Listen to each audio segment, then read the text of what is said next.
When we're on. And we are live!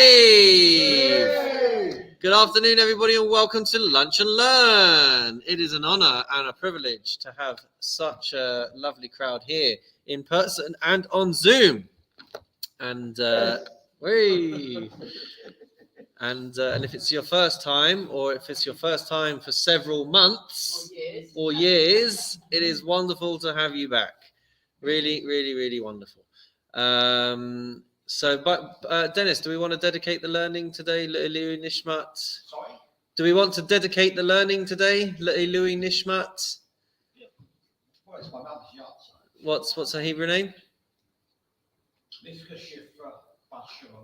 Rivka Shifra Bas Shlomo. So if we end up doing any learning of reasonable Torah content today, the merit of that. Well, be careful.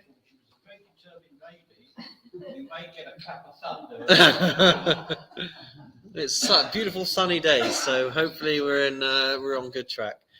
So yeah, fine, lovely. If we do any learning today, it's dedicated in her memory.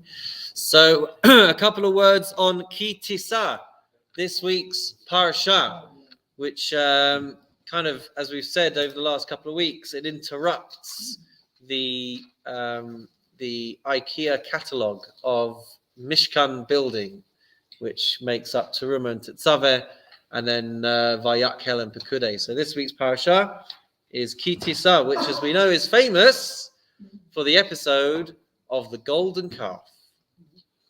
And what's interesting is the episode of the golden calf starts quite a long way into the Torah reading.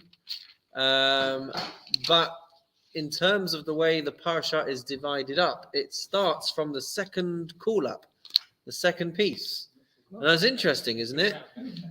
Because it means that we have, I think it is the longest first portion. So whoever gets called up as a Kohen this Shabbat is going to have to sit through a long piece.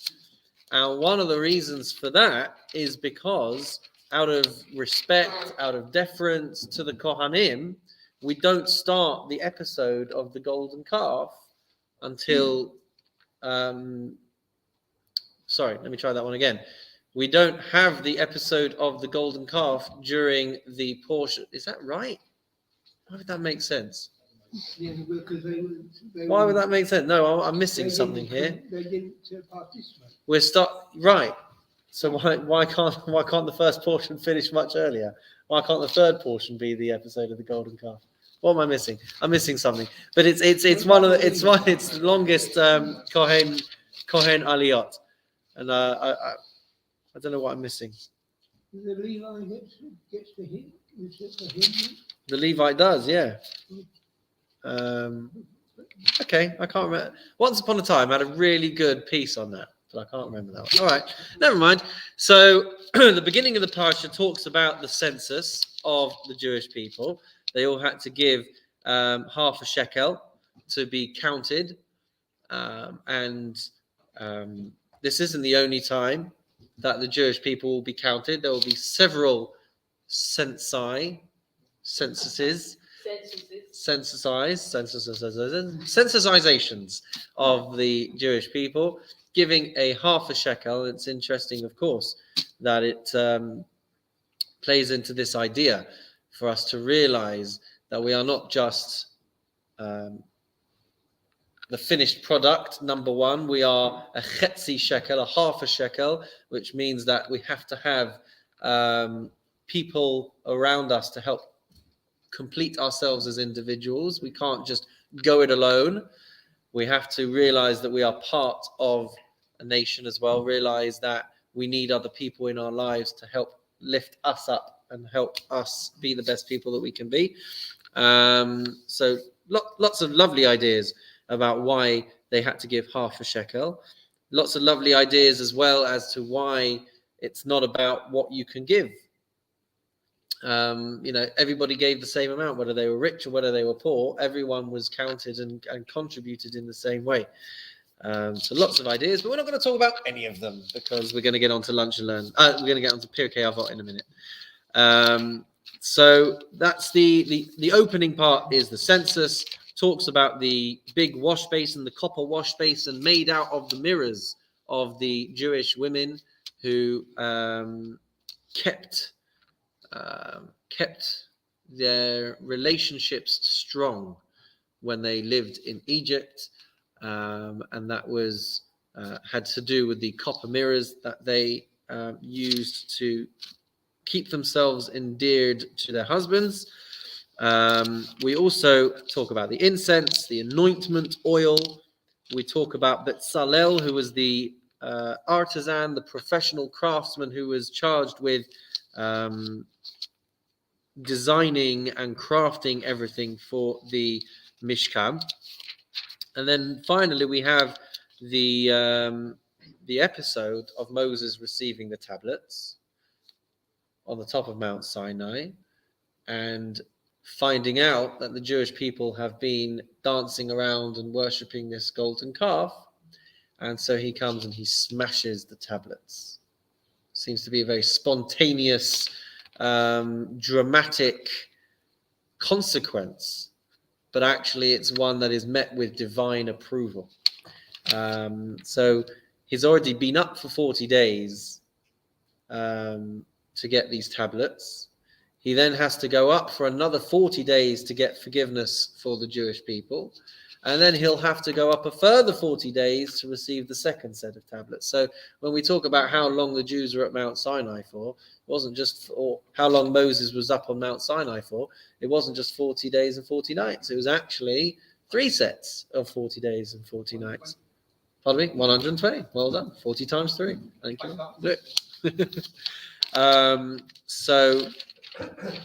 So that is all in this week's Torah portion, and that's the centerpiece, as it were, the main chunk of the Torah portion, and the subsequent need to have forgiveness granted by Hashem, and the realization that we're never going to truly know the reason why Hashem does the things that He does. But that's all in this week's parasha, and that's a short summary. For more information, consult your local Orthodox prayer book or Chumash. Don't ask me any questions, David. I'm not going to know the answer. Go on. No, where's that word? I'm hoping this is a comment rather than a Well, question. it is a comment. Yeah. It's just something to think about. The person in charge of building the Mishkan, it's the greatest responsibility you could have. And it turns out Bezalel was just 13 years old. Right. And he was in charge of everything. Everybody worked under him. He might have been the coach, but I don't think that's the right. Bezalel was in fact the great-grandson of Moses. He had a good genealogy of Miriam and other notable people. But I find it fascinating that God would appoint somebody, a child really, to be in charge of such a magnificent venture with all much older people under him. It's interesting. I don't know the answer. So That's the question. it turns out to be a question. Just to correct, potentially correct you on one thing. The verse says that he was the son of Uri, the son of Hur, from the tribe of Yehuda. Yeah, he Not from Levi, not from Moshe. Yeah. But the verse says he was filled with a godly spirit. It was there was a certain level of divine inspiration that was given to him to be able to complete the mission. Asking for trouble, putting such a young person in charge, when presumably the actual craftsmen that were working taking orders from a 13-year-old, be very difficult to accept. But it seems to have paid off, doesn't it? Seems to have paid off.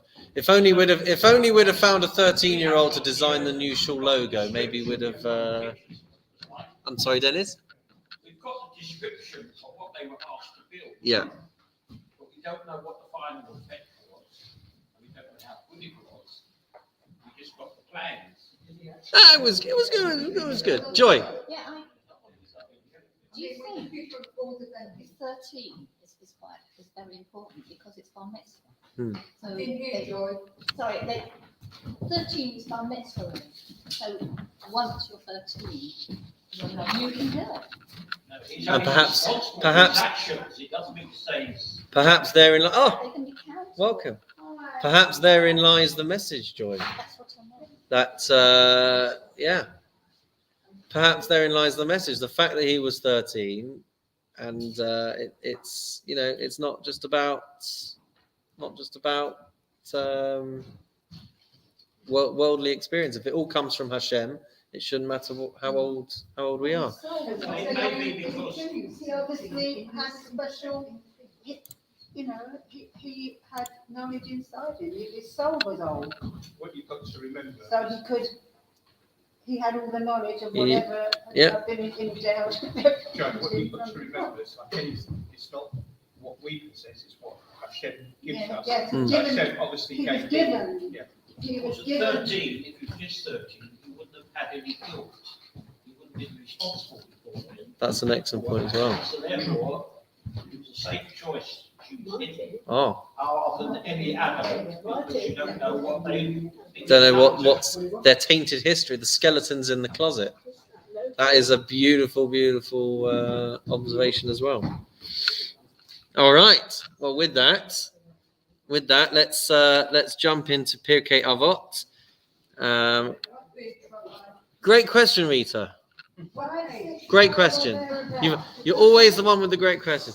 I've no idea. We're on chapter 6 and we're on Mishnah 5.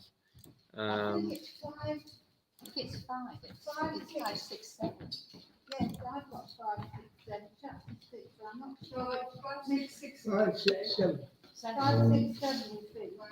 In the middle of the page. Chapter 6, Mishnah 7.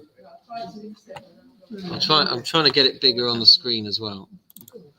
I think I told they'll call him in to keep the guy friend. That was the one that we're sleeping on the floor. Yes, this is the way of Torah. Eat bread and spit salt. That's not what we're doing. That was last week, Joe. Is that it? That was last week. That's Oh, I wasn't here last week, that's right. Yeah, chapter 6, Mishnah 5. 5, 6, 7, Says the Mishnah, Al tvakesh gedula la'atzmacha. Do not seek greatness. Gedula, we can say, actually, before Paul asks. Gedula would mean greatness. And tvakesh is to request something. So do not seek, do not request greatness for yourself. Va'al tachmod kavod, and do not covet honor, do not crave honor. Yoter milimudacha aseh, practice more than you learn. Let your performance exceed your learning. Va'al titaver l'shulchanam shel malachim. Do not lust, do not crave, do not yearn for the tables of the kings. Sheshulchanacha gadol mishulchanam, because your table is greater than their table. V'chitracha gadol michitram, and your crown is greater than their crown. V'ne'eman hu bal malachtacha she'yishalem lecha sacha pu'latecha, and faithful is your employer. Your employer, it can be relied upon to pay you the reward, the wage of your labor. So take a moment for yourselves and let's have some comments or questions. Oh, Rita says it's an easy one. Very easy. All right. Well, thank you, ladies and gentlemen, for coming. And Where's the catch? where's the catch? Is it more, show it by deeds, don't have to talk about it or show off, but by your deeds, you'll just have to be quiet, but do the right thing. Well, that could be the practice more than you learn. Yeah. That could well be part of it. Rita. The thing I understand, it means, doesn't matter how the table is small, whatever it is, And if there's plenty of food on that small table, it's absolutely fine. It doesn't have to be grand, to be amazing. That's the way I understand So it. taking it in a very literal sense. Yeah, probably. Well, it doesn't have to be big. So it's not a metaphorical table? Allegorical, metaphorical, symbolic? Maybe It represents an altar, surely. Altar. Ooh. In a table supposed to be your own. So therefore, what are we saying? Do not crave the altars of kings, because your altar is greater than their altar. It might all be connected. That's the way it says it. Now, who does it mean by employer? Ah, Yes. Yeah, so Joy says Yeah. that's the big boss. yeah. That's the big boss. Surely it's saying that the individual is the most important person. What you should do is, don't talk about it, just do it. Don't have an ego. Just for your Just deeds. do it for yourself and the reward will come later on. And don't think that other people will do it. It's got to be you that's got to do it. And just the reference just the kings is only because they would be at the top of the hierarchy. Don't look to the hierarchy to do things for you. You've got to do it yourself. Interesting. Okay, that's very nice. Perhaps worldly goods are not this great table laid out. No, don't crave the worldly goods because your reward is greater because you have God as your guide, not worldly goods. That your spiritual life is more important than the outward trimming. Very nice. Paul and Nova, are you able to hear everything that's I'm trying. trying? Paul, are you catching anything? Why can't we hear you? Now. Oh, you're muted. I can't hear you. Can't hear you. He's on it. He's on it. There you go. There we are. Okay. Yeah, I can hear everything. I think it's a shame not to have any aspiration in study. I think to say don't seek greatness for yourself. I get what they're saying. I take it on board. I get it. But I actually think that there should be aspirational. You should be able to, maybe not seek greatness is the wrong word, but you should certainly try to stretch yourself and be the best you can be. Have you been able to hear everyone else's points as well, by the way? Indeed. Indeed. Excellent. You have to speak nice and loudly, though, because no. Let your deeds exceed your learning. With regard, turning back to different chapters, you have the example of a willow tree, its roots, whatever. And also he who learns to practice and so on. It is one thing to learn, but if you don't put into deeds whichever way, what is the point of learning? You could say to me, you learn all this, okay? But if I don't help or do something for somebody, what's the point? What's it all worth? Read the back page of the Sun. I don't buy the Sun. That's what I'm saying. Unless I take something from here and put it into a deed. That's a beautiful point. But what's interesting here is that it actually says it should exceed your learning. The performance should exceed your learning, which. You can learn. But we have many world leaders who will say they're far better educated than I am, but if you say more later, They're so much better educated than we are, and yet they still can't distinguish a party from a meeting. Anyway, yeah, Morris. Just a different spin on it. It says, "Do not seek greatness." Is that could that be viewed that you would never achieve greatness because there's so much to learn from the Torah that you never reach the level which is greatness? Just a different spin on it. Interesting. I'm going to come back to that one. It says do not seek. It doesn't say you can't. You won't obtain it. So I better give up the idea of being a supermodel then. Pardon me? I better give up the idea of becoming a supermodel. Sorry. Can we define what the reward might be? Because it's already, it's very well sort of sacrificing your ambitions, but at the end of it, they're saying there is a reward. Mm. What might that be? Says Peter. Cut to the chase, Rabbi Nick, and tell us what it's all about. Surely the reward is in the world to come. Oh, did you hear Martin said? Martin said, surely the reward is the reward of the world to come. You don't do it for reward, you do it because I'm sorry? You said the reward is, The reward is the reward of the world to come. yeah, but it implies focus seeking to have the same status as the king, because what it says, you're greater than the king. Yeah. Do all the right things. I'm gonna start from that point and from your point. That what I see in this Mishnah is possibly one of our greatest examples, greatest lessons in having Jewish pride and being proud of who we are and from where we come from and what we're all here for. You know, I see in here some amazing lessons, and we often identify sometimes when we go through these Mishnayot a big disparity and a big gap and a big gulf between what the lessons of Pirkei Avot are and what we actually see in society around us. And perhaps we'll start from this point of Va'al titaveh l'shulchanam shel malachim, to not crave and lust after the tables of the kings, because your table is greater than their table.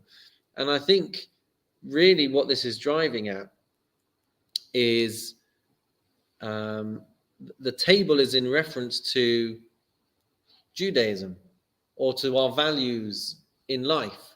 So we will look at the world around us and look where society focuses their priorities, and we will see that people crave celebrity status, and people would want nothing more than to be around the table of the big players, the big celebrities, the big businessmen, because that's where it's at. I know I've made it if I'm round the table with the CEO. I know I've made it if I've got the VIP tickets to the football match in the box seat. Not going to sit with the riffraff in the stands, right? I want to be in the VIP section. Or a business meeting with 10 down. Exactly. I know I've made it. If I'm literally in the presence of greatness, in the presence of these big figures, and this Mishnah kind of just brings us down to earth a little bit and says you want to be around those tables, but you're not realizing you've got a table in front of you, and actually that, certainly from a spiritual standpoint, it's much better than any of the other tables, and all of the nourishkeit, to coin the Yiddish phrase, that we all spend our lives pursuing. Right? Maybe you don't, but you know the I pursue, right? It's exactly that. It's nourishkeit, and it makes us feel good, and it gives us fleeting pleasures, and we think that we've made it, and we think that we're incredible, and everyone has to look up to us, and everyone has to think that I'm amazing. But what we're not realizing is that actually we're where we need to be, and there's value and significance and merit in not being on the private jet, even though that's what we think the target is. Joe? this is a personal thing that happened to me, which illustrates this perfectly. It's my birthday a few weeks ago. My children took the family all of us for lunch, Sunday lunch, and sitting next to me was an in-law, and she was a very attractive lady, she had a lovely husband, and they had the life that I would love. They sell antiques, buy and sell antiques, they have everything, and she was very engaging, she was a lot of fun. I know the fishes, and I thought, oh, but she knows nothing of any learning or spirituality. It's all you have to be busy. Now they're buying a boat and they're going to, for a lot of money. And I thought, oh, it's so lovely, it's just the life I love. And then I thought, would you give up how I am, my spirituality, but is it worth it? If you could, and I said no. It's me, I could not be. So, but much as I would love to live like that, it isn't. I thought my life is more valuable than just being amusing and running around with chucking letters and whatever. So Amazing. it sounds very lovely, you know. Yeah, I don't want to be the richest person in the world, God, but just a little bit more. Just a bit more, you know. Do we want to take a vote on? No. Well, another thing that I wanted didn't come to me, but I don't really worry because it's not my portion. You know, I have another parcel, you know. So, Thank you for sharing. Yes, no, it is. Yeah, it's important. Yeah. Peter, then Rita. If you've done great things and your peers have recognised what you've done, appreciate it, they've lifted you onto the top table, what are you supposed to do then? Enjoy it. Oh, because it's saying to not seek greatness for yourself. So we might be inclined to think that because we can't seek greatness for ourselves, therefore we could never really be great or never really sit at that pinnacle. So we'll come to that. Well, I was going to talk something different. I was going to say what you said in the past, that our table at home is probably the most important thing. I think you said at one point. Most important. Sounds like an amazing idea. Yeah. In your home, because Yeah. you have meals together, you join all the family together. That's where really everything gets concentrated. With food on the table, without the food we can't survive, without water we can't survive. I think it's one of the things you said in the past, which I just retained in my brain. Amazing. What an incredible idea, Rita. I think it does ring a bell. It does ring a bell to me as well. And actually, then if we plug that into this Mishnah, you've got the realization that sometimes home is what you need, and home is where the heart is, and we can get completely sidetracked by the rat race and not realize that you've got everything that you need. That's what you get when Shabbos comes in, yeah. The world is outside. That's right.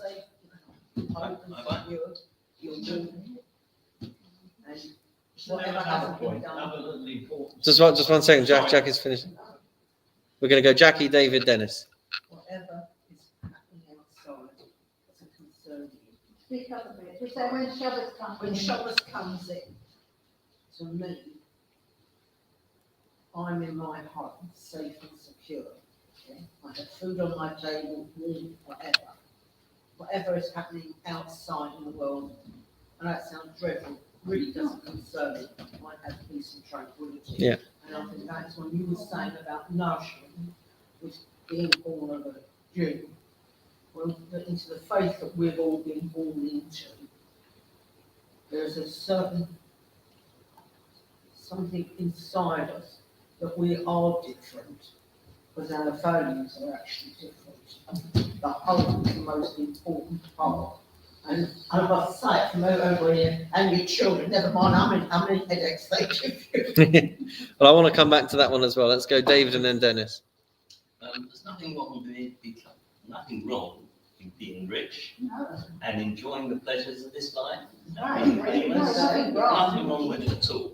And in fact, some of our most famous Jews, I quote Moses Maimonides, Yeah. who you might have heard of. Yeah. Yeah. It's a great author. And many of the Rothschilds were very from, very charitable, very successful. So I don't think this Mishnah downplays that. It's just seeking a particular niche. But there's nothing wrong with the other side of the coin. No. I mean, God says to us, this life is for us to enjoy. Mhm. It's not to be, Yeah. we don't have to be poor. No. No. Last week, was it last week that Prince Charles so big and he couldn't unveil the statue to a certain lady, Peoria, something like that, Who was it? in Winchester. Yeah, or. She was the richest woman in the realm at that time, and she was an Orthodox Jewess. What was the name? Victoria, she's Victoria. very, very Yeah. famous. Well, no. They after 800 years, Winchester suddenly decides that they need more tourists, so they erect a statue to this Jewess who was murdered in the town. The point I want to make is that I accept, support everything you said about the importance of the home for what it means to us. But there's more to it than that. It says, let your deeds exceed your learning. You can't just only restrict yourself to the home and looking after yourself. You've got to extend your life to outside the home. What does it mean? That means for me, it means helping others. We all do it in different ways, don't we? And I think the thing that's surprising, as far as I've been exposed over my years, is the amount of volunteering that is done. You know, you have to ring the bell and, you know, people come, which doesn't happen in the wider community. No. Yeah. Deeds, you know, exceed words. Action exceeds words. Actions speak louder than words. Yeah. You know, and that is, you know, part of our DNA. I'm struggling today because everyone is making spot on points. I've got loads to say, but then I feel like I'm not going to give the airtime for other people to say. So we'll go Joy. We'll go Joy. We'll go Morris, and Oh, sorry. so David made a point before, which I was like so on board with, and then I was like, shall I comment on it now? Or should we go to Dennis? So, and you're all teaching today. Go for I'm it. just curious, it says that your deeds exceed your learning, not come from your learning or enhance your learning, but more than your learning, which seems to go against quite a lot of things that you have learned. It goes against it. No, yeah, because we've been saying, sorry, but your learning, I think, is really important. So to say, well, let your deeds exceed your learning, doesn't sit really that well with me. Well, the learning is for you, but you've not. But then what you've learned makes you feel that you want to pass it on. Yes, you can't learn of for you. course. You have to pass it on. And of course, I get that. It's the word exceed. Joy, perhaps that refers to not everybody can be a Torah chacham. No, Not no. everybody can be so learned, but you still have the ability for your deeds to exceed that level. See, a good example was sorry, in person, my mother, the other side today. So she came from a very orthodox background, very orthodox home. She left school at 15, didn't go to work because she had to train to be a mother, a wife first, and then a mother, etc. Mother Jewish home. And yet, you know, I'm amazed that how many expressions she used, what she instilled in her children, which she didn't learn from a Jewish school, that way. Which she never went to them. She learned it from her parents. You know, expressions which you can find the source. My mother had an expression, for example. If you want to do a mitzvah, because for some reason you can't complete it, don't worry. Hashem has already given you the credit for it. Well, you've got Mishnah, Lo alecha hamlacha ligmor. It's not for you to finish the work, but neither are you free to. Yeah, that's in the Pirkei. Yeah, yeah. You start, you can't finish. But she was full of these sort of Jewish expressions she learned from her parents, which she learned from her parents and gained from her own life. The only reason You why. don't need to go to school to learn No, that. my mother didn't either, but she was very, also to help people, they just didn't, they didn't do it. To help, she worked. Which I know as an example, not only just, tzedakah, I mean, like, she would give money very, very willingly for all kinds of causes, including being a fundraiser for the Royal London Hospital. Yeah, she used to go out with boxes, shaking boxes to collect money for the hospital. Yeah, the only Non-Jewish causes to her was important as Jewish causes. the only reason we have Coming back to deeds. Yeah. just on what you were saying, the only reason we have a Jewish education system is because as the flow of Jewish history was going on, it was proving harder and harder for people to educate from home. But fundamentally, the first place that we absorb our attitude to life and the education that we need and to understand how to live as a Jew comes from the home. What happens to the parents at That's what I'm saying. So that's why over time, we see this in the Gemara already. That's why they needed to start, the Cheder system, as it were, and because people couldn't teach exclusively at home. But it is possible to learn what you need to do as a Jew just by being at home through osmosis. If you don't learn it Through from home, osmosis. you're going to learn it anyway, not learn it from school. Yeah, we're going to go Morris before we go back to.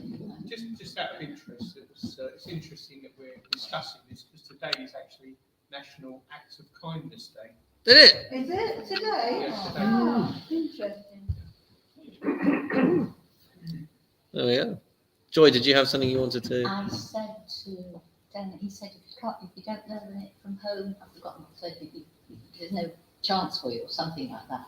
You won't learn it in But school. I came from a very, very, very anglicised background. I did nothing. Mhm. So everything I got actually from my children. Right. So it's gone. So what happened when you got married? What happened when I got married? I married a guy, originally, the first one, who wasn't very much, didn't practice anything, his parents didn't really. And it was only when my children went to science school. Did you go to Sinai? Hmm? I went to Sinai. Oh, you're younger than them, though. Maybe. Yeah. So, and then I suddenly, and then I just got drawn in and become very, very, very, which is why I want to learn more. But I now feel completely part of it. So it's funny, you can learn from the other way. It's not in here, but there's another expression.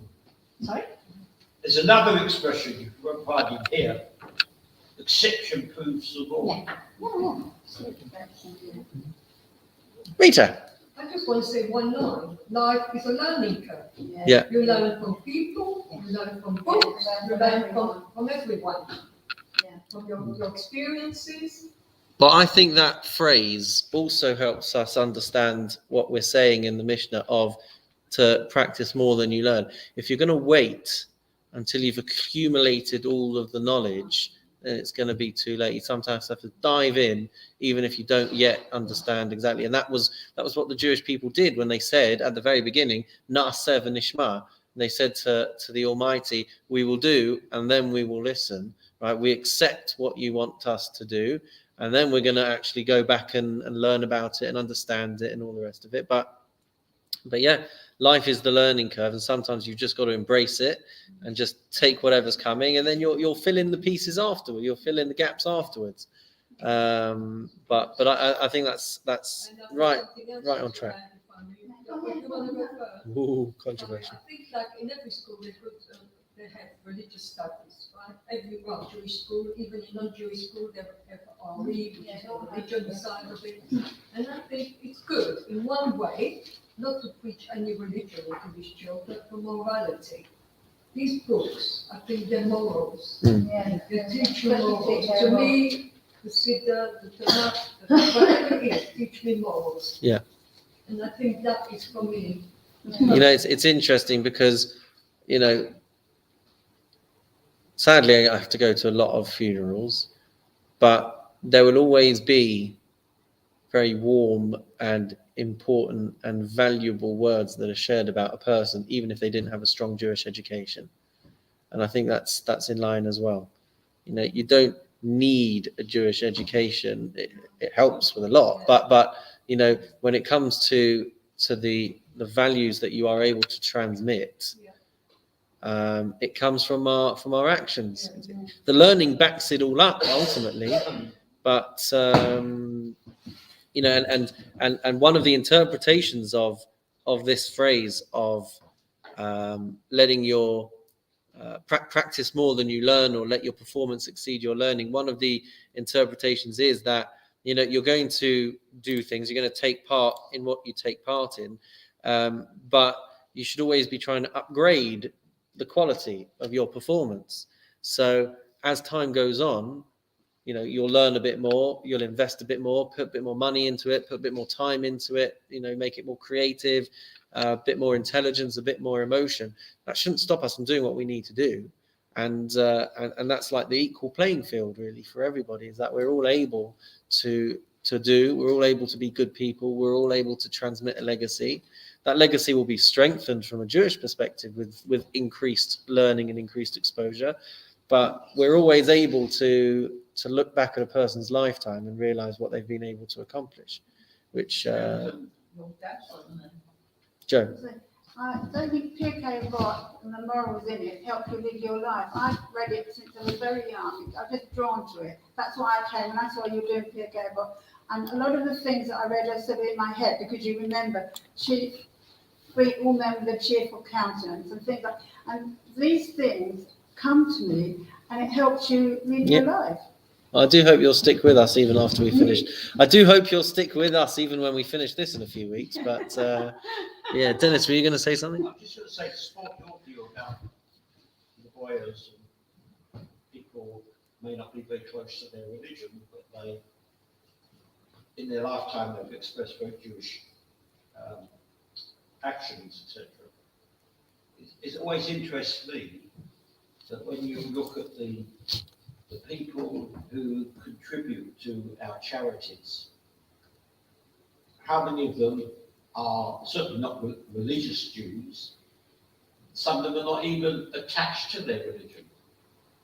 But when there is a need, there's that figurative tap on the shoulder. Don't you think you should help your co-religionists? And they give handsomely to all kinds of charities. So previously you had charities or none at all. But they find the need to have to do something, quote, Jewish.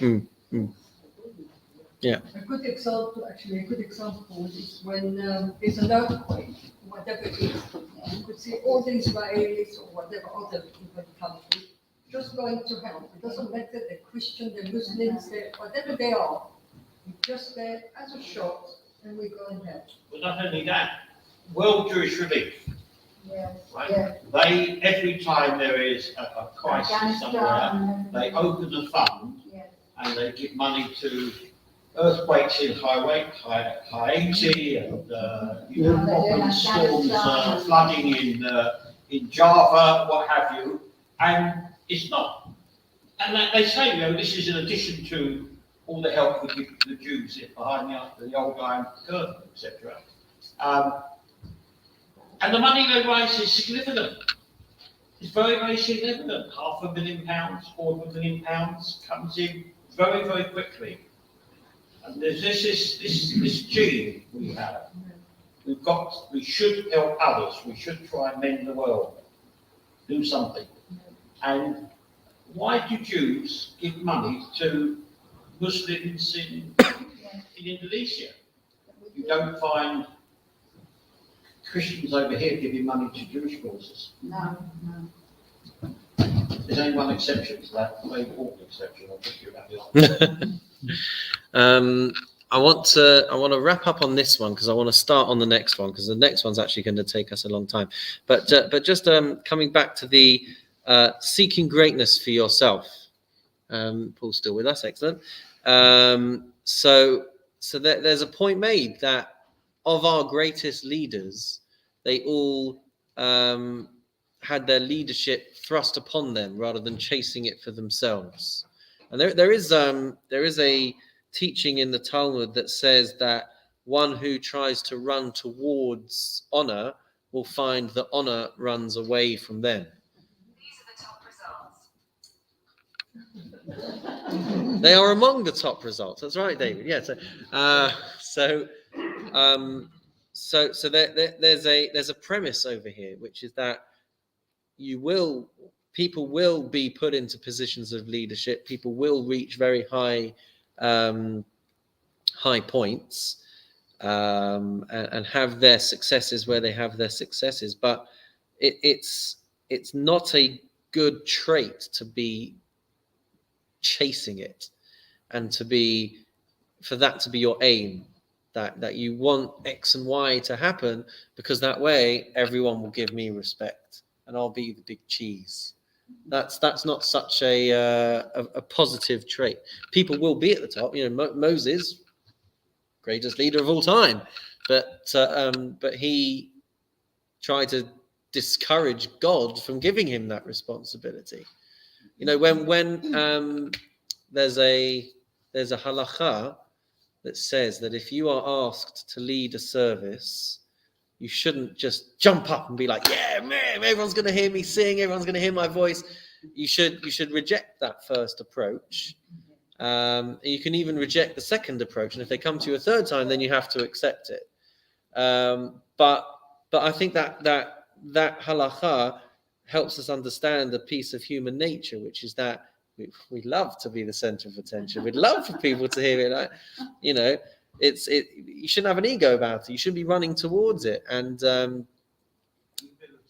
pardon me, humility, absolutely, because that is a natural human instinct, a natural human feeling, and you see it in society as well. I mean, everyone is trying to make a buck off being out there, of being an influencer, of having their videos, their digital content. Sorry, not everyone. Sorry, everyone except for them. No, but culturally and societally, everyone is trying to get seen. Everyone is trying to get heard. It's all about me.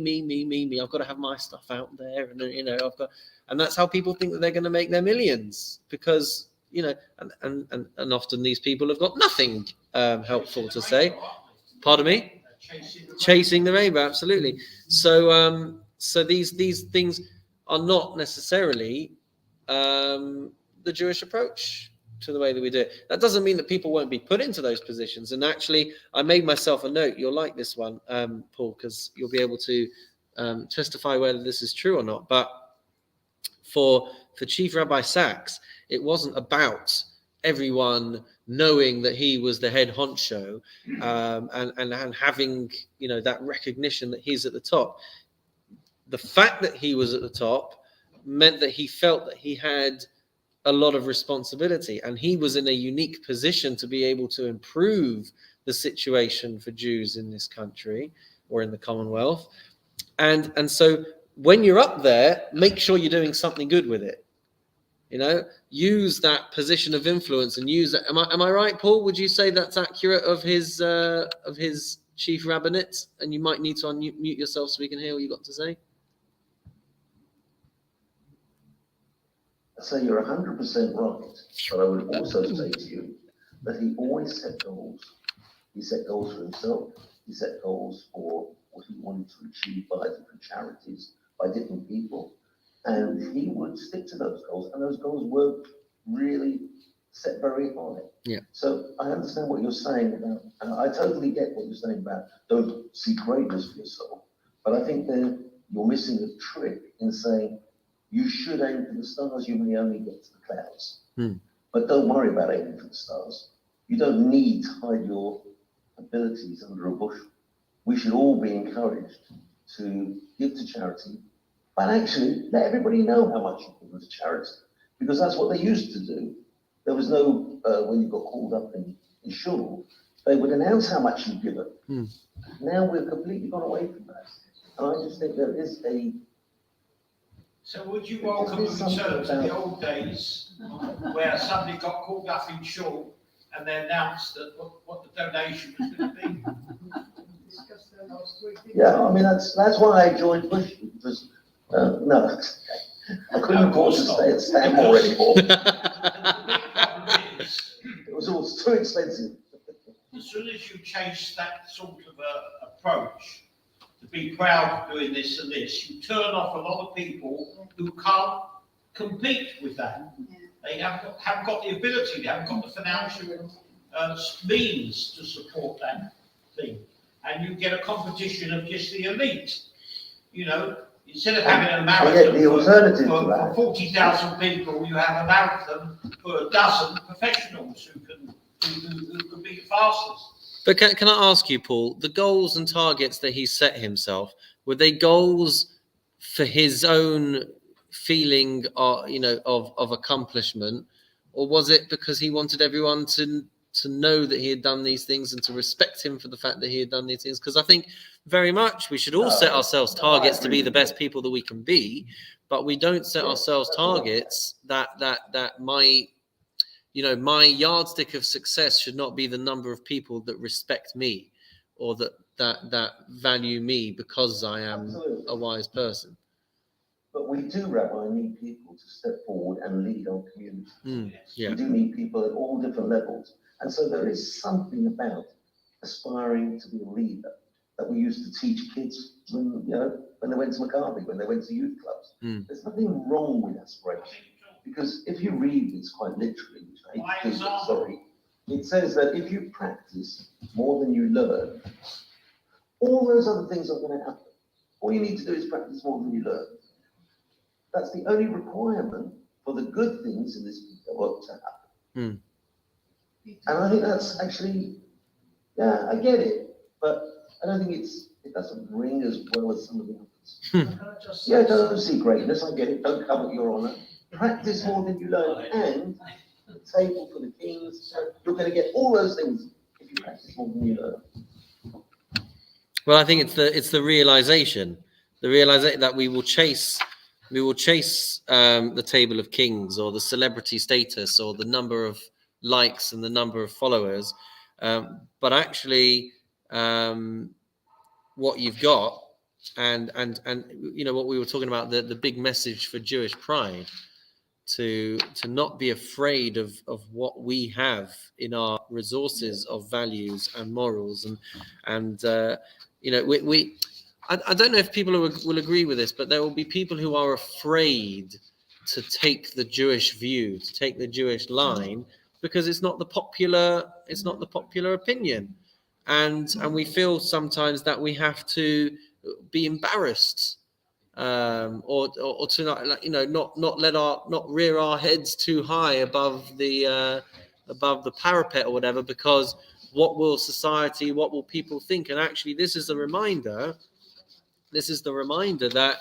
that our crown, the crown of Torah, the Jewish values, the Jewish morals, they're actually greater than what society, even though society is made up of the majority of people, not everything that they're saying is necessarily good. Not everything that they are teaching, and the way that most of the world might be living is necessarily all that wholesome, and not necessarily going to bring you happiness, and not going to bring you serenity and peace, and people can make mistakes too far down the line when they realize, I've been chasing this dream, and actually it's not brought me what I thought it was going to bring me, and that's because they were sitting at the table of the king instead of the table of the Jewish values. I am coming to you, Peter.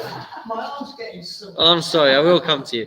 And then that final point, to realize that our employer, the Almighty, is going to give us our reward, and that the reward of spiritual reward, the reward of the world to come, should be where we align our focus.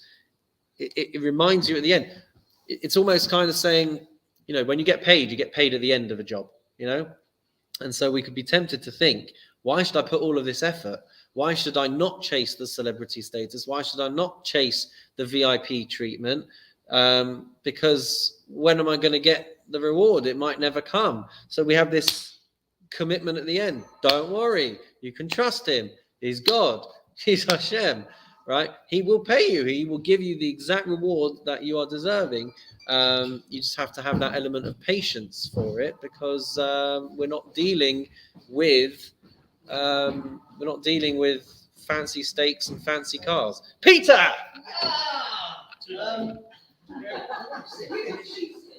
Here we go. We're going to zoom right in on you, Peter. There you go. I think we've just been discussing it. It's an observation, really, that what this is saying is you have to have, it's a test of faith.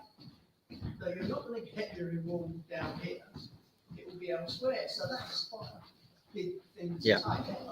So one thing in the UK, which is very good, in that they give these awards to the big wigs, which I'm going to comment about, but they also reward the people more at the bottom, the street cleaners and the lollipop ladies. And I think that's a very good thing, and it must do them the world of good. So I don't see any problem with rewarding people, but obviously here is the test of faith. The biggest motivation, in my opinion, of people is what motivates somebody at work. Of course, it's money, but the main thing in my experience, is recognition.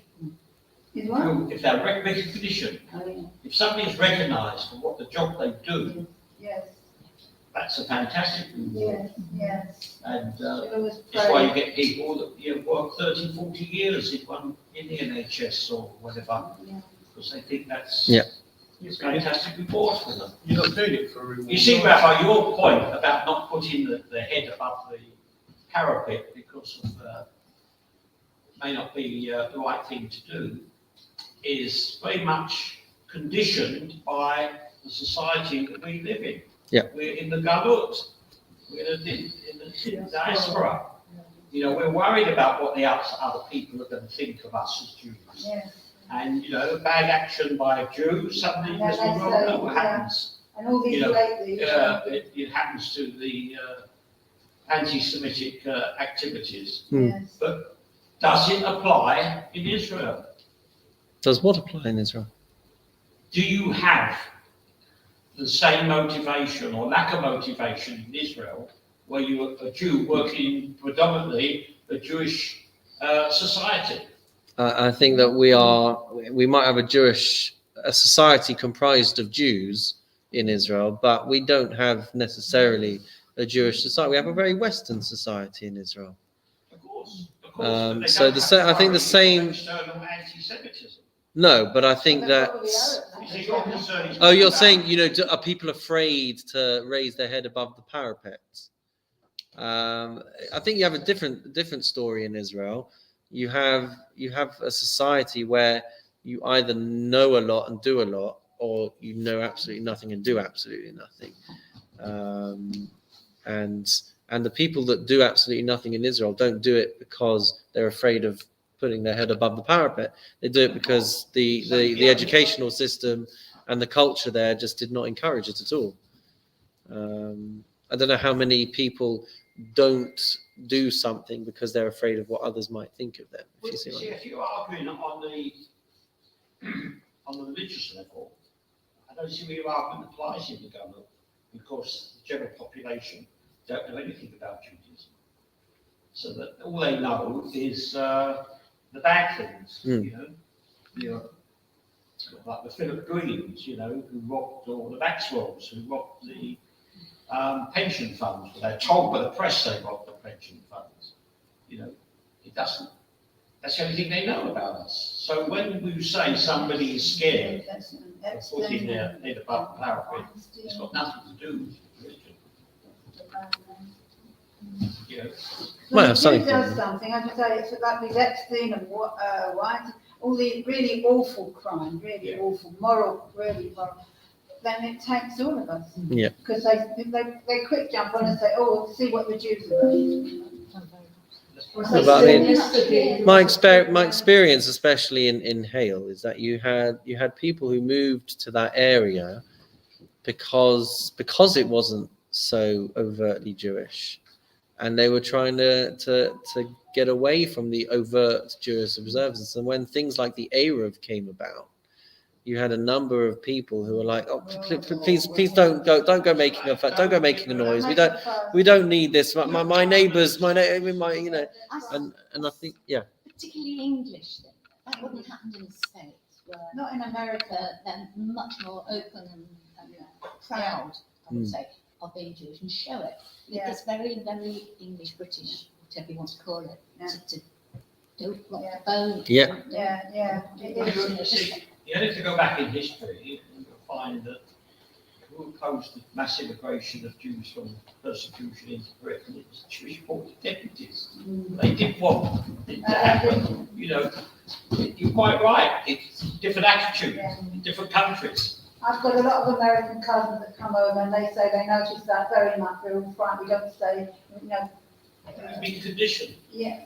It's Yeah, been they conditioned. say they're very much openly Jewish, and they can't understand why. They see the difference when they come. No, there is a big difference when you talk about America. America is not. America, Central America. they've got the power of numbers. When you go to New York, it's a Jewish city because there's so many millions of Jews live there. So as percentage terms, most of the non-Jews, are very familiar with Jewish people. In this country, the vast majority Greeks never met a Jew. And they all think that there are millions, if not billions, of Jews in the world. Because every time I do a talk for a non-Jewish school, and I say, how many Jews do you think there are in the world? So one time, I've had to develop and tweak how I do this question now, because someone once said 9 billion. I was like, so in a world of maybe 8 billion people, you think 9 billion of them are Jewish? Right, so now I say, we're picking a number between 1, because we're assuming there's at least 1 in the room, right, and 7 billion. So how many do you think there are? And you'll get answers. Very rarely do they say less than 100 million as a starting point. They think we're so powerful and so, that we're running all the financial institutions, but when you think an infinitesimal amount of Jews in proportion to the population. In fact, welcome, come in. Sorry, go on, Joe. No, I just read, I've got some different books, and one of them was that Jews have a country, I think it was in the book of Jewish Thoughts. It is amazing that such a small population has had such a lot of influence in all societies, from theatre to medicine to science, that they, and that was from a non-Jew. Absolutely, yeah.